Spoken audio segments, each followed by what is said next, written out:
By the spring of 1945, American troops are under the command of General MacArthur are continuing to eliminate pockets of Japanese resistance in the Philippines and elsewhere in the South Pacific. To the north, the United States is taking the islands of Iwo Jima and Okinawa. These are important because they're going to show us a preview of what it's going to be like if the United States has to invade the Japanese home islands. By the time you get to the summer of 1945, Allied forces are preparing for the final assault on the Japanese home islands.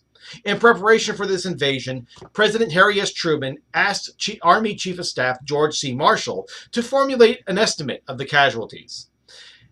Research estimates that Marshall presented Truman were troublesome to say the least. As many as 1 million American deaths could be expected. American deaths. That's not counting wounded in action. 1 million men, for an entire operation. To put that in perspective, at least 625,000 Americans died in the entirety of the American Civil War. Now, you have 1 million American deaths and an estimated 3 million Japanese deaths. Truman would have preferred an alternative to an actual invasion, and he had one. See, in the late April, early May of 1945, Truman is going to find out about the existence of a major project, the Manhattan Project, to create the atomic bomb. Through the cooperative efforts of these scientists from many Allied nations, the atomic bomb was perfected. It was the most devastating weapon the world had ever seen. On August 6, 1945, American airmen are going to drop the first atomic bomb on Hiroshima, and approximately 180,000 people were killed or wounded. Faced with this new and devastating threat, the Japanese High Command convinced the Emperor that the U.S. only had one B-bomb, so Japan should not surrender in the face of the U.S. bluff. 3 days later, though, the United States drops a second atomic bomb, this time on Nagasaki. There were 80,000 casualties.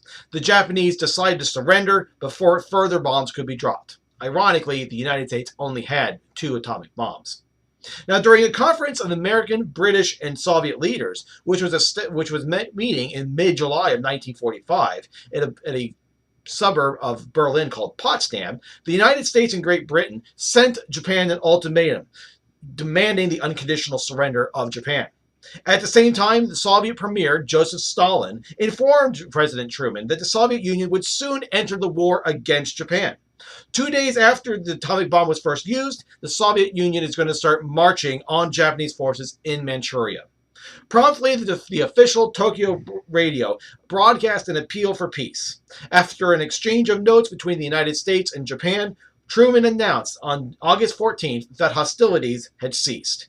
It was agreed that the Supreme Commander for the Allied powers would rule Japan through Emperor Hirohito until militarism was eliminated and democratic reforms were implemented.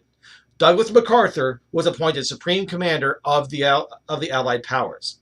On September 2nd, aboard the battleship Missouri in Tokyo Bay, members of a Japanese delegation signed the surrender documents before representatives of the 9 Allied nations. President Truman would proclaim that September 2nd would be celebrated as VJ Day, Victory over Japan Day.